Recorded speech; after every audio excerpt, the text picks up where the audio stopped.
Understanding what she wants can be incredibly complex. It's like trying to solve a puzzle that constantly changes shape. What worked yesterday might not work today, and what she desired in the early stages of your relationship might be entirely different from what she craves now.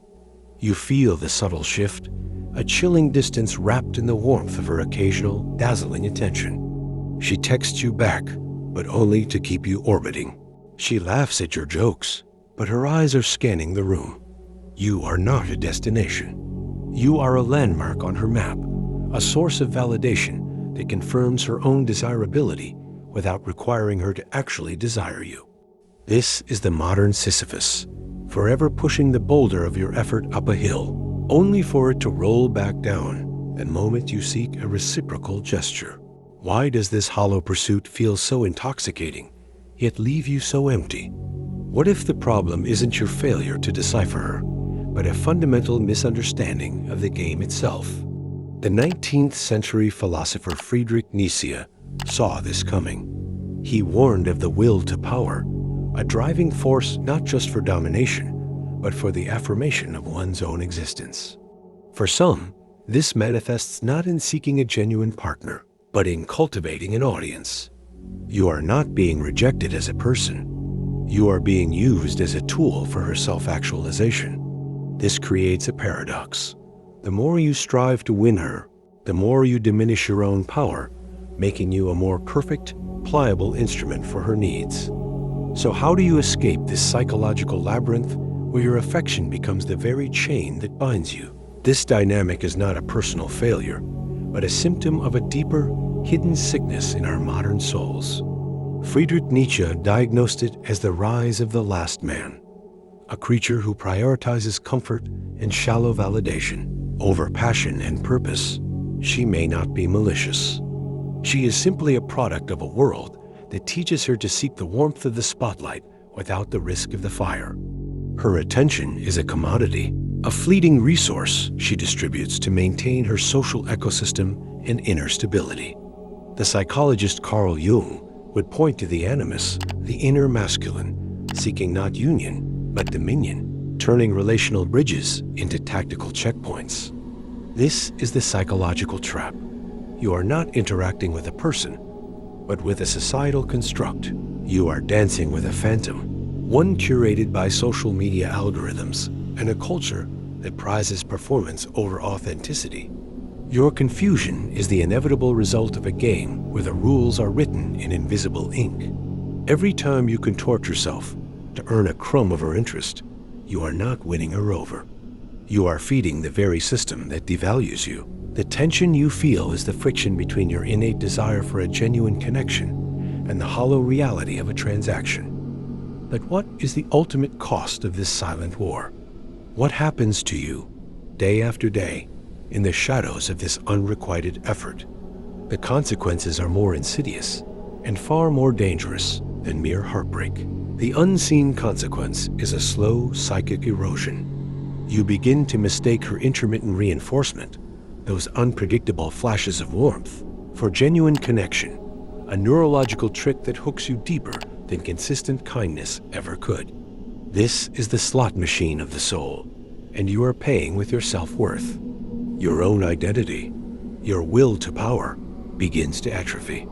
You are no longer the protagonist of your own life, but a supporting character in hers, your value dictated by the flickering attention on her screen. Nietzsche foresaw this. Become what you are, but how can you when you are constantly being reshaped to fit the outline she has left for you? This conditioning silences your inner roar, replacing it with the anxious hum of waiting. You check your phone not out of desire, but from a place of lack. Your creativity dims, your passions wilt, because all your psychic energy is funneled into a single, unyielding question. What does she want from me? The consequence is not just a failed romance. It is a quiet cancellation of your potential. You become a ghost in your own world, haunted by the possibility of a connection that was never real. But if this is the trap, and we now see its jagged edges, what is the escape? Is it a new set of techniques? Or is it something far more radical? A rebellion not against her, but against the very part of yourself that accepted this arrangement. The rebellion begins not with a grand gesture toward her, but with a declaration of war against the part of you that accepted this hollow currency. This is the ultimate Nietzschean shift, the reclamation of your own will to power. It is not about dominating her, but about ceasing to be a passive object in her narrative. You must starve the machine of validation that feeds on your attention. This is counterintuitive. It feels like retreat, but it is the only true advance. You withdraw your emotional investment, not as a tactic to win her back, but as a sacred act of self-preservation. You stop deciphering her texts and start deciphering your own desires. Replace the question, "Does she want me?" with the command, "What do I will to create?" Pour the energy once spent on decoding her mixed signals into a craft, a philosophy, a physical transformation. Become so immersed in your own purpose that her attention becomes irrelevant. This is not playing hard to get. This is becoming hard to get because you are now occupied with a more profound game. You transition from being a seeker of approval to a sovereign individual, a creator of values. This is how you break the chain. But this rebellion leads to a final, terrifying, and liberating truth about the nature of desire itself. The ultimate truth is this: the entire agonizing dance was never about her at all. She was merely a mirror, reflecting back the parts of yourself you had yet to claim. Your longing for her attention was a misplaced longing for your own unrealized potential. Nietzsche's profound insight echoes here. One must still have chaos in oneself to be able to give birth to a dancing star. Chaos, you felt, was the raw material of your own becoming, tragically projected onto a person who could never assemble it for you. The moment you cease seeking a reflection in another's eyes and instead generate your own light is the moment the spell is broken. You realize that genuine desire is not something to be extracted, but a force to be radiated. It is magnetic, non-negotiable, and born from a soul engaged in its own epic. The person who wanted her attention, but not her, was, in the end, you, or rather, the ghost of you, the one who hadn't yet learned to want himself more. The final sign she wants your attention, but not you, is that you no longer care to read the signs. You are too busy building a world where you are the sun, not a satellite, and you discover that is the only attention that ever truly mattered. This mutual vulnerability can deepen your connection on a level you never thought possible. It's not about pretending to be someone you're not, but about embracing your true nature and sharing that with her. By being authentic, you're showing her that you trust her enough to be yourself, and that can be incredibly powerful in a relationship.